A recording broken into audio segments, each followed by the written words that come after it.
Hello, guys. Hope we are all doing well, fine, and wonderful.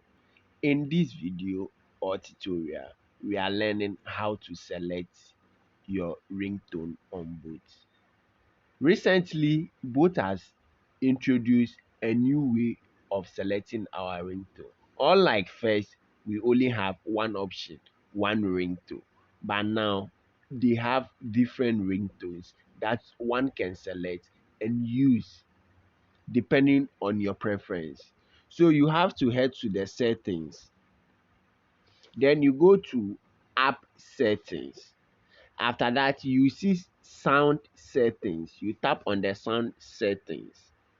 Over there, you can adjust your volume. You can even turn it off. So let's turn it on and adjust.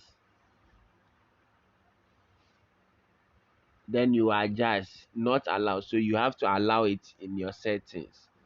Then you come back.